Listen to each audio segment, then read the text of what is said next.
Muy buenas tardes, hermanos. Dios les bendiga.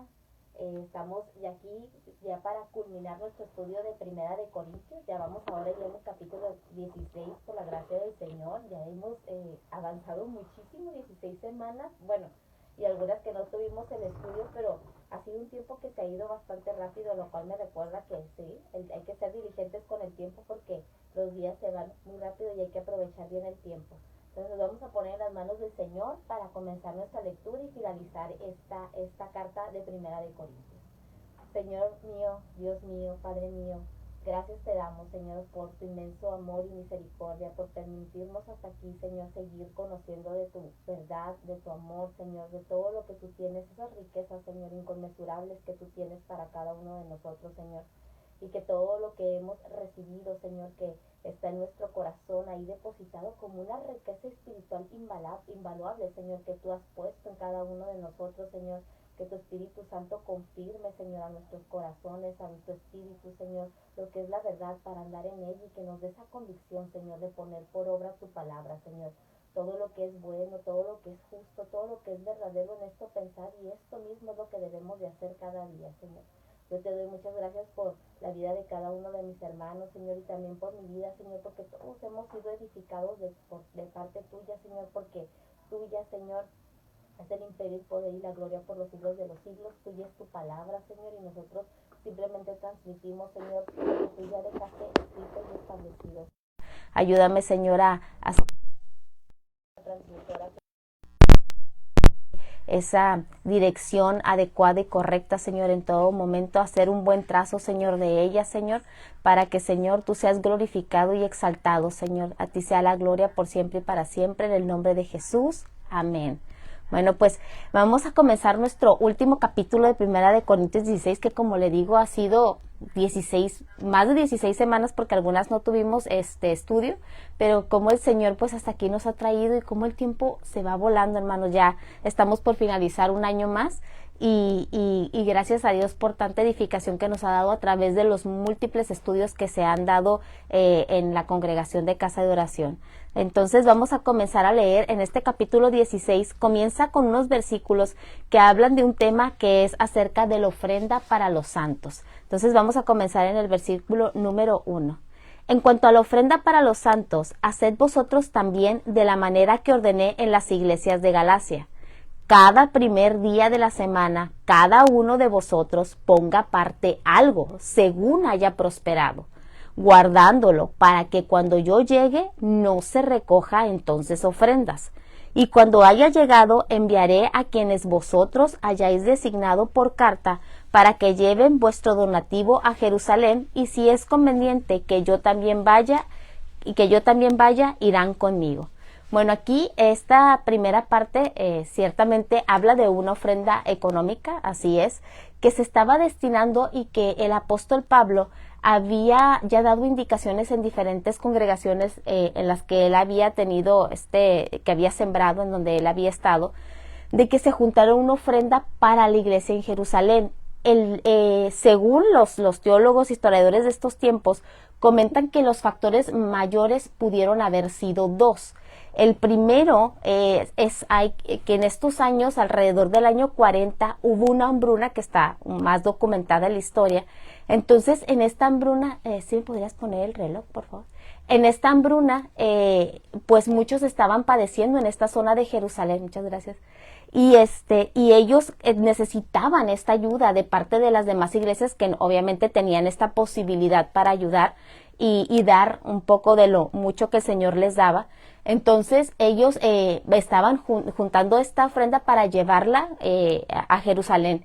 Y la otra postura también es que indica que la iglesia en Jerusalén había crecido bastante y que dentro de sus miembros pues había mucha gente que dependía de las finanzas de la iglesia en sí misma, por ejemplo, las viudas. Si usted recuerda, en el libro de los Hechos, en los primeros capítulos, vemos que incluso hubo una disputa ahí por la atención hacia las viudas, en donde se tuvieron que asignar diáconos para que atendieran estas necesidades. Entonces se considera también que al crecer la iglesia que estaba en Jerusalén, había muchas viudas que dependían y muchos huérfanos que también dependían de las finanzas de la congregación en Jerusalén, y entonces esto hacía que las demás congregaciones que estaban alrededor mandaran estas ofrendas voluntarias. Ahora hay cosas muy interesantes que podemos ver aquí, y una de ellas es algo que siempre se marca de la iglesia primitiva, que es el principio del dar. Esta ofrenda en su original sí habla de una ofrenda extra, o sea, era algo que ellos daban extra aparte de lo que ellos estaban haciendo como sus diezmos y ofrendas. El punto aquí es esta ofrenda se recolectaba el primer día de la semana, por eso también se infiere que la iglesia primitiva también se congregaba el primer día de la semana, que es el domingo. Entonces, aquí también tenemos este antecedente histórico de este hecho. Y vemos cómo se les pide dar esta milla extra, como dice la palabra de Dios. ¿No le parece? O sea, un poquito dar más para bendecir a otros hermanos que no están allí con ellos, pero que tienen esta necesidad. Y el principio de dar en la Biblia, yo sé que esta cuestión de los diezmos ha sido muy controversial en estos tiempos, que si son del Antiguo Testamento, que si ya no están vigentes, que si debemos de dar solamente el diezmo, podemos dar más, etcétera, etcétera. Sin embargo, no es un tema en el que vayamos a abundar en este punto, pero sí el principio de dar, o sea, el principio de dar es algo que está implícito en toda la palabra de Dios. La palabra de Dios dice que es más bienaventurado dar que recibir. Entonces, esto es algo que el apóstol les estaba también ministrando al pueblo dentro de Corinto, a esta nueva congregación que se estaba formando allí, porque recordemos que en capítulos pasados sí les habló fuertemente acerca de porque estaban criticando el hecho de que él no tenía un salario, no recibía una ofrenda, etcétera, pero ellos como que tampoco no le estaban supliendo mucho esta necesidad. O sea, no era una congregación que se estuviera distinguiendo por ser digamos muy dadivosa en esta área como otros, por ejemplo los filipenses u otras congregaciones en donde vemos en las cartas que les envía, pues que sí les alaba esta parte de la generosidad que está ahí en el corazón. Y es que ciertamente a todos esta área económica, seguramente para muchos de nosotros, es algo complejo. De hecho, alguien hizo una declaración y me llamó mucho la atención y también yo lo pensé y dice este hermano, piense si ahorita alguien le regalara 50,000 pesos, o sea, sí, de la nada, ahorita en tu cuenta te llegan 50,000 pesos, ahora que se manejan tanto las tarjetas de crédito, aquí hay 50,000 pesos, inmediatamente piensa en qué te los gastarías. Y ya, pues a todos se nos viene algo en lo que nos gastaríamos. Dice, probablemente ahí está tu corazón. Entonces es algo muy interesante ver esta parte de nosotros, de cómo es verdad. O sea, dentro de las cosas a muy pocos se les ocurrió daría tanto a la congregación, ¿no es cierto? Entonces, esto es algo que se tenía que ir sembrando en el corazón de cada uno de los hermanos en Corintios, y no solamente de ellos, de cada uno de nosotros. Ciertamente esta carta a muchos la han denominado una acta constitutiva para la iglesia, en donde se fijan ciertos principios muy elementales e importantes que debemos de seguir, pero también dicen que esta carta, cuando la leemos y nos la aplicamos, sin duda alguna saca el Corinto que llevamos dentro. O sea, porque de alguna manera todos nosotros a veces tomamos actitudes de este tipo. Bueno, vemos aquí cómo el apóstol también les pide que ya cuando él vaya ya no recojan ofrenda, y esto es un principio muy interesante, que él como una autoridad dentro de la iglesia no quería presionar con su presencia a que la gente diera. O sea, él no quería como manipular esta parte de que, está Pablo y tengo que dar como para que me vea Pablo, o no sé. O sea, mucha gente piensa de esta forma, quizás. Entonces, esto era algo muy interesante. Dice, cuando yo vaya ya no se recoja, o sea, ya lo que se recogió, júntelo. Y otro de los principios también de confiabilidad que se genera aquí es que ellos también iban a enviar el dinero en una comitiva. Esto es algo muy interesante porque, pues ciertamente, pues al hablar de cuestiones económicas debe de ser gente confiable a la que se les confíe las finanzas. Esto es algo elemental, y siempre más de una persona que tenga esta, digamos, acceso a ellas, para evitar cualquier malentendido, porque usted sabe que cuestiones de dinero son cuestiones que pueden generar mucha división, que pueden generar muchos malos entendidos y muchas otras cosas. Entonces, aquí también se habla de que iba como una comitiva, y que si él necesitaba ir, pues también iba con ellos. O sea, no había ningún problema como para dar fe de que esta ofrenda fue dada a los santos en Jerusalén. Vamos a seguir adelante. La siguiente parte vemos los planes que tiene el apóstol Pablo para más adelante. Dice en el versículo 5: iré a visitaros cuando haya pasado por Macedonia, pues por Macedonia tengo que pasar. Y puede ser que me quede con vosotros y aún pase el invierno para que vosotros me encaminéis a donde haya de ir. No quiero veros ahora de paso, pues espero estar con vosotros algún tiempo, si el Señor lo permite, porque se ha abierto una puerta grande y eficaz, no quiero veros ahora de paso, pues espero estar con vosotros algún tiempo, si el Señor lo permite, pero estaré en Éfeso, que es donde estaba en este momento, cuando escribió la carta, hasta Pentecostés, porque se me ha abierto una puerta grande y eficaz, aunque muchos son los adversarios. Aquí vemos cómo el apóstol Pablo está haciendo un plan de que cuando él en su siguiente viaje pasara hacia Macedonia, quería llegar con los corintios, pero no quería estar con ellos nada más de paso, sino que quería quedarse algunos meses con ellos alrededor, cuando dice el invierno, es como alrededor de unos 3-4 meses de lo que él pensaba estar allí con ellos, porque en este tiempo también las navegaciones y el estar viajando se complica más. Entonces quería pasar con ellos unos meses ahí con ellos. Y esto también era porque se considera que algunos corintios estaban como a disgusto pensando el tiempo que pasaba en otras congregaciones y que ellos los tenían un poco abandonados, ¿no?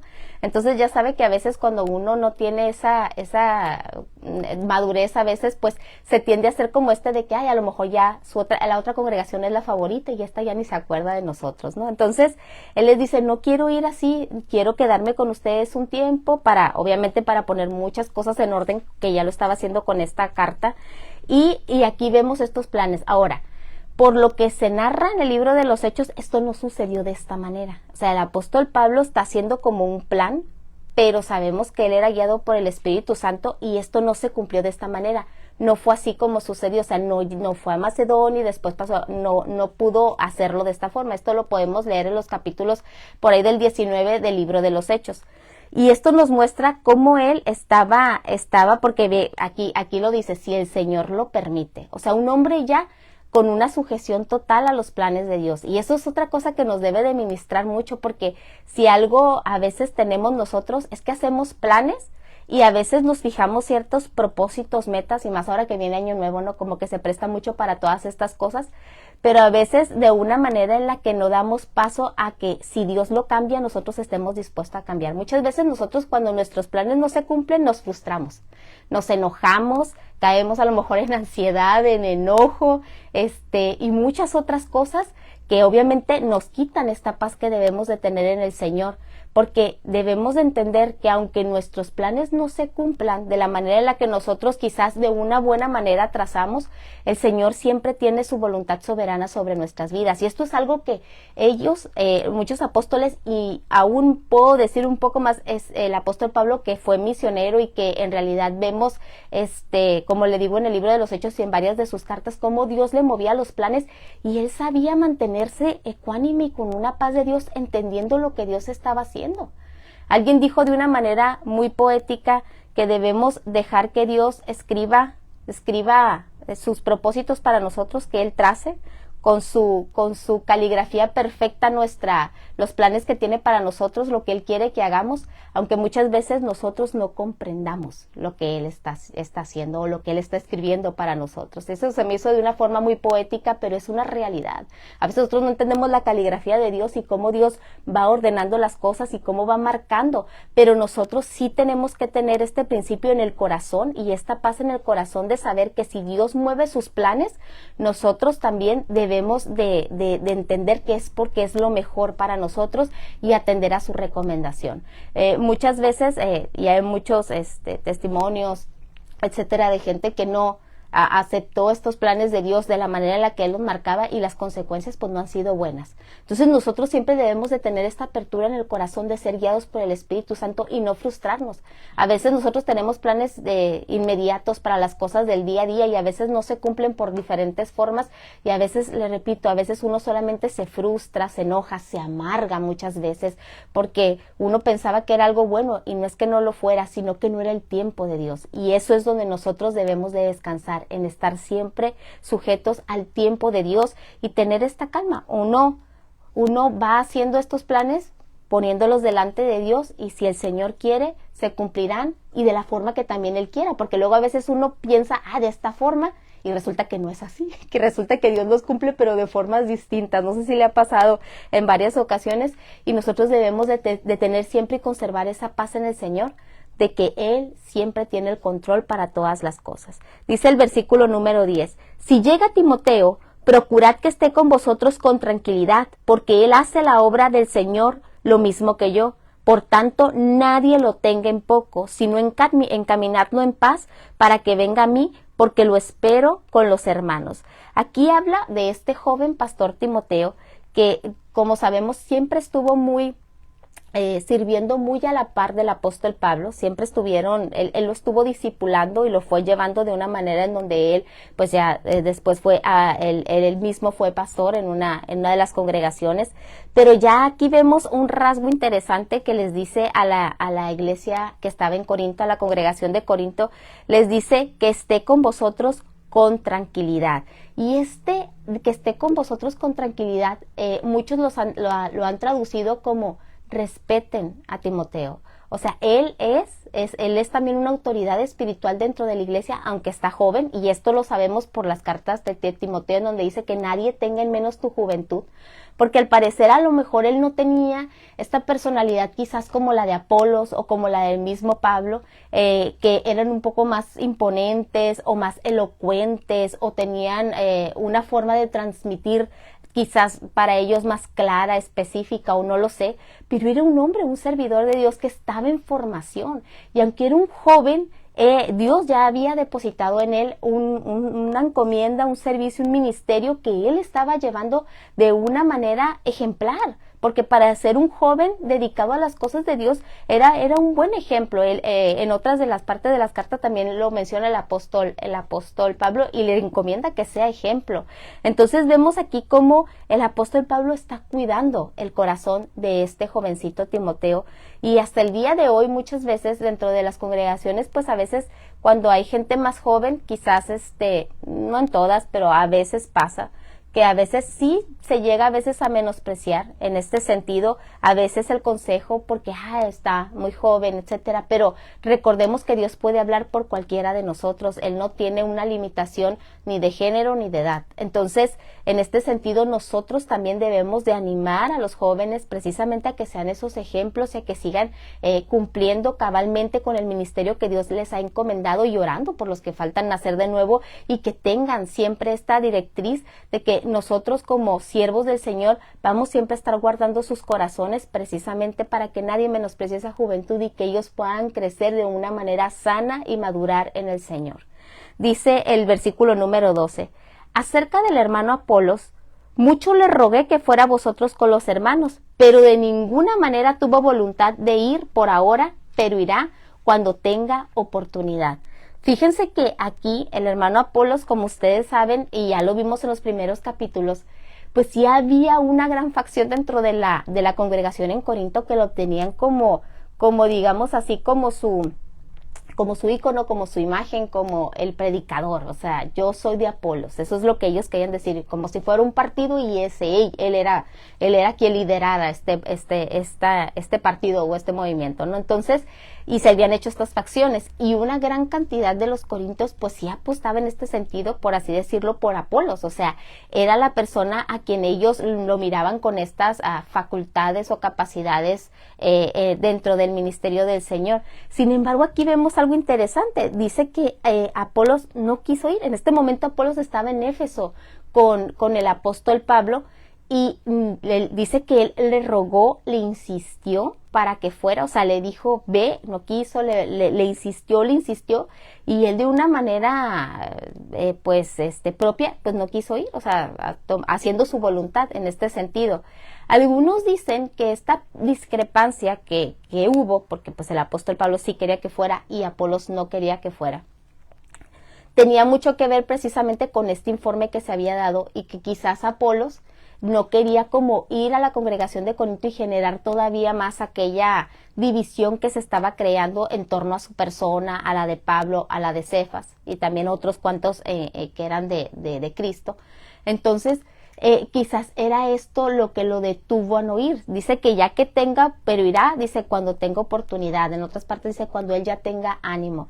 Y aquí vemos a un apóstol Pablo que pues no se ve que, o sea, como que respetó esta parte del hermano Apolos, como diciendo, bueno, ya llegará el momento en el que él va a entender que necesita ir a visitarlos y para estar al pendiente de ustedes, pero este no es el momento. Entonces vamos a darle su tiempo, que él madure en esta parte, que él pueda entender y que pues con esa madurez vaya a visitarlos precisamente para que todo lo que se está haciendo allá pues no afecte en ninguna manera ni a Apolos ni a la iglesia del Señor. Entonces vemos aquí como aquí también a este discípulo que estaba ahí con él, que Pablo directamente también le estaba enseñando, etcétera, etcétera, pues también lo guarda, va guardando el corazón de los siervos del Señor. Y esto es algo muy interesante, porque vemos ese cuidado de parte de Dios hacia cada uno de sus servidores. Es un cuidado que, como leímos al final del capítulo anterior, que la obra que hacemos en el Señor no es en vano, y Él siempre está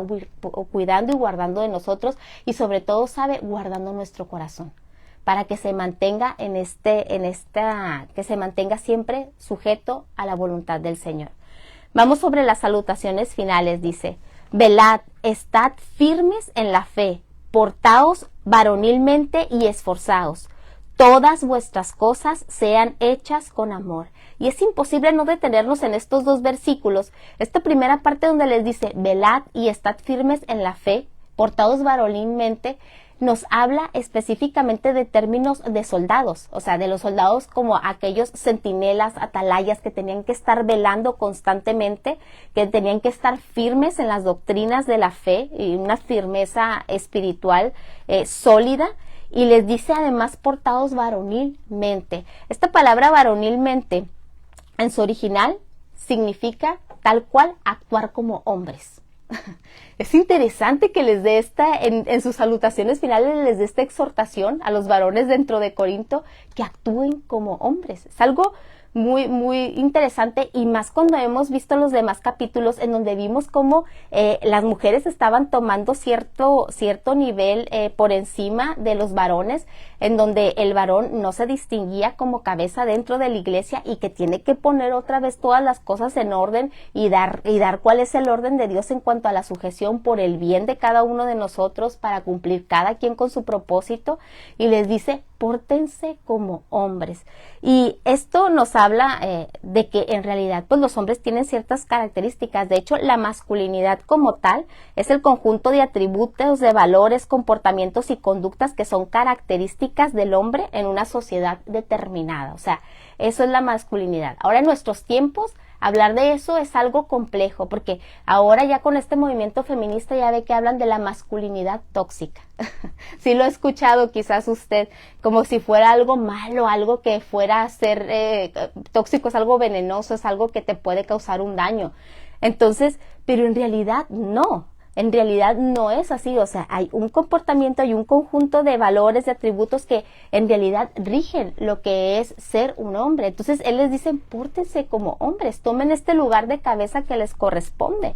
Ahora, esta parte, y les dice, hagan todo con amor. O sea, siempre un varón de Dios, siempre va a estar movido por el amor de Dios en su corazón.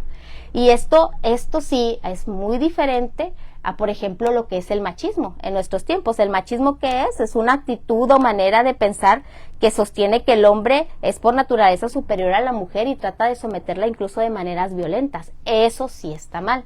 Pero tanto el machismo como el feminismo son cosas que no tienen nada que ver con la voluntad de Dios. Entonces, nosotros podemos ver aquí, en este sentido, cómo Dios indica a su iglesia y a los varones dentro de las congregaciones a que se deben de comportar con esta gallardía, con esta valentía, con esta firmeza. Yo me acuerdo cuando estaba chiquita, mi abuelita, no sé si usted lo llegó a escuchar, este dicho muy famoso entre las abuelitas que decía que un hombre debía tener las 3 Fs, ¿no? Fuerte y formal. Sí, entre hombres y mujeres biológicamente sí, los hombres tienden a ser, pues en la mayoría de los casos, pues más fuertes que uno,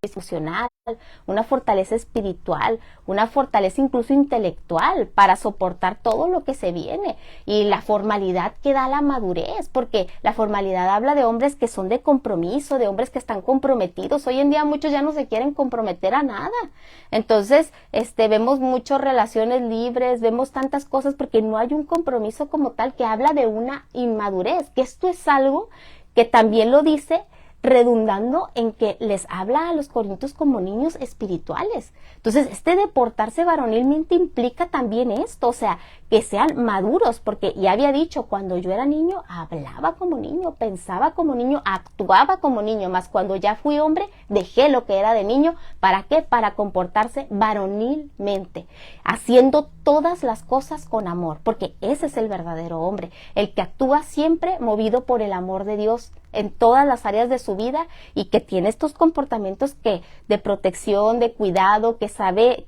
ser cabeza, que sabe tener esta autoridad delegada de parte de Dios sin ser autoritario, sin llegar a violencia, sin llegar a muchas cosas. Lo que pasa es que el machismo también es tóxico, entonces ahí es donde no se quieren meter, ¿no? Pero la verdad es que los dos son tóxicos, el machismo y el feminismo son tóxicos. Yo lo digo desde mi postura de mujer, y yo sé que muchos de ustedes que están del otro lado estarán de acuerdo conmigo, y me hago cargo de mis palabras. Sostengo que tanto el machismo como el feminismo son tóxicos.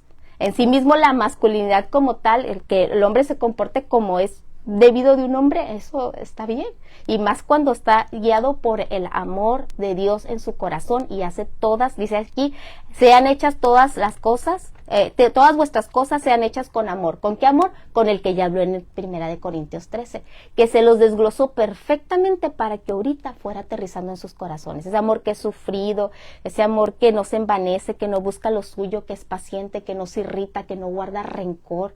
Entonces, les está hablando directamente a los varones.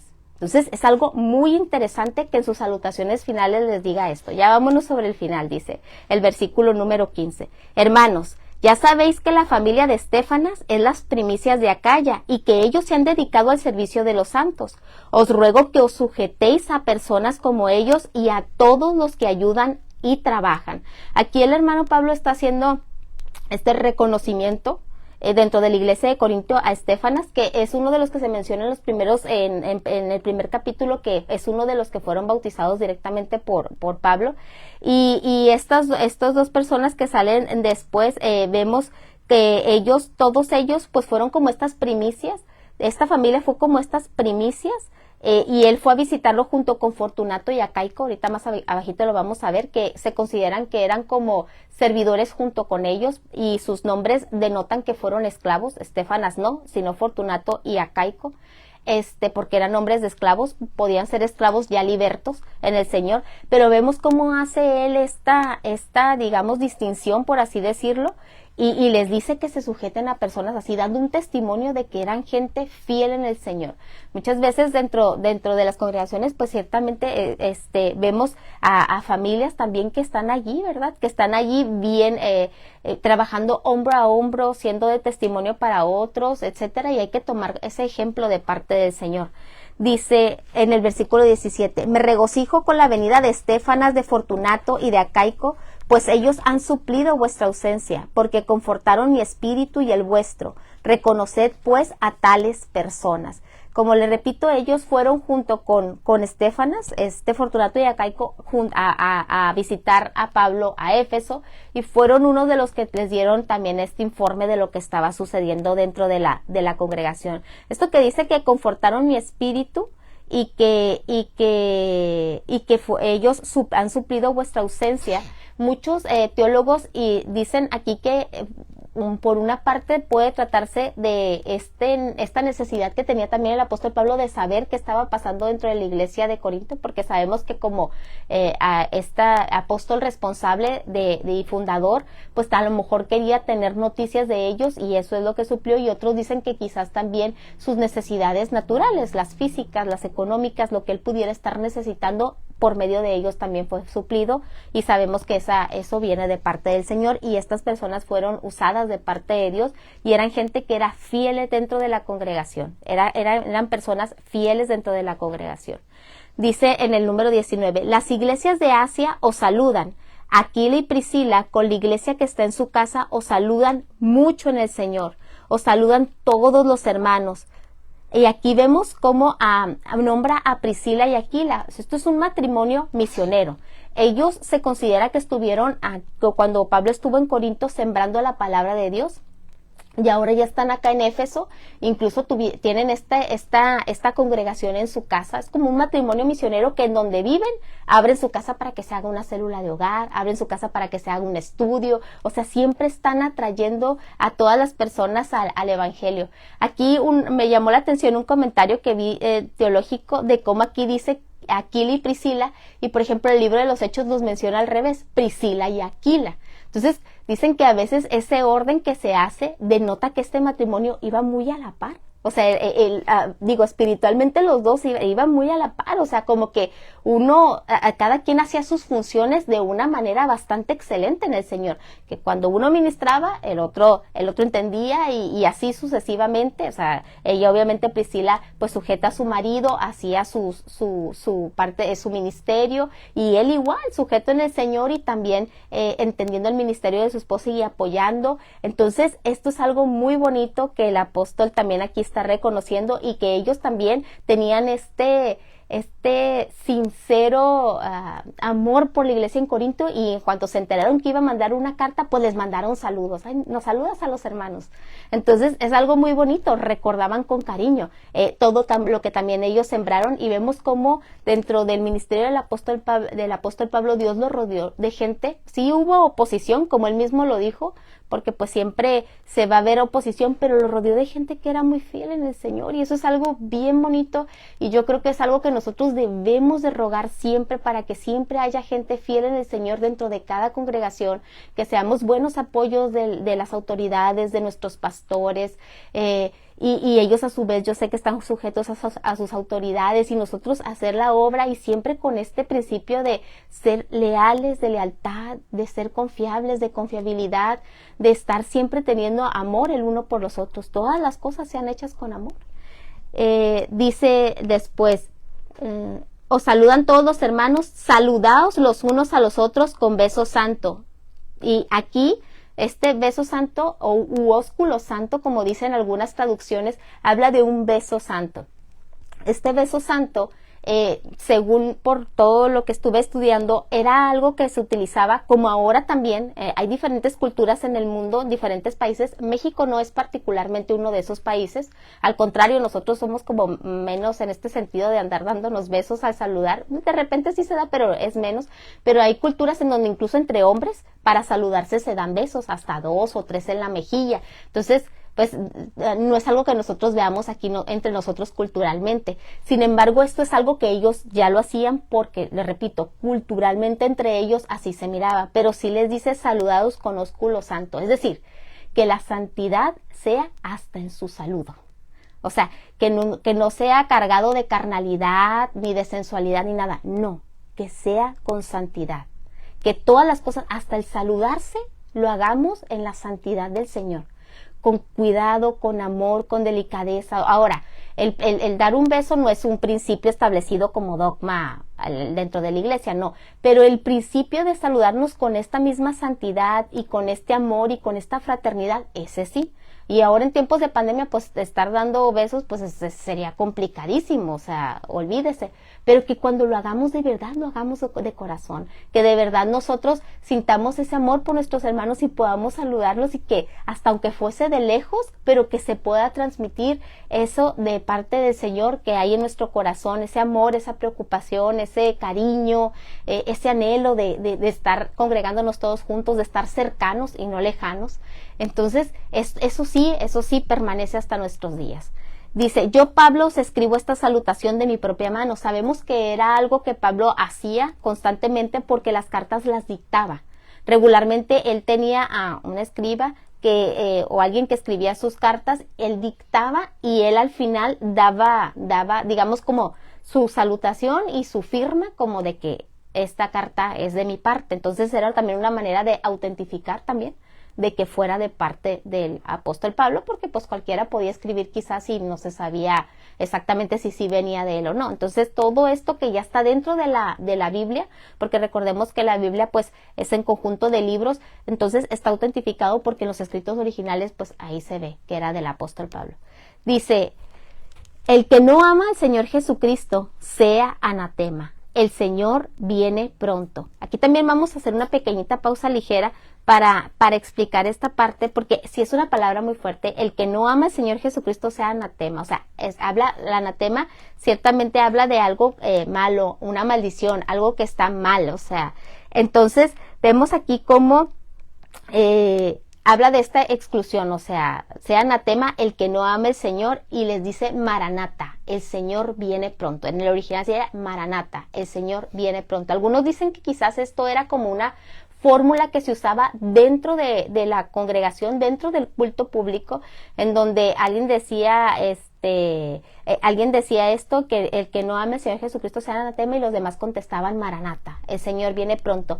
Y aquí une estas dos partes, haciéndoles recordar que pues los días son malos, que debemos de estar aprovechando el tiempo, que el que no ame al Señor Jesucristo en realidad si no está Cristo en su corazón, pues no tiene la salvación. O sea, para nosotros nacer de nuevo, debemos de tener este arrepentimiento, fe en el Señor Jesucristo, y Él viene y mora en nuestros corazones por medio de su Espíritu Santo.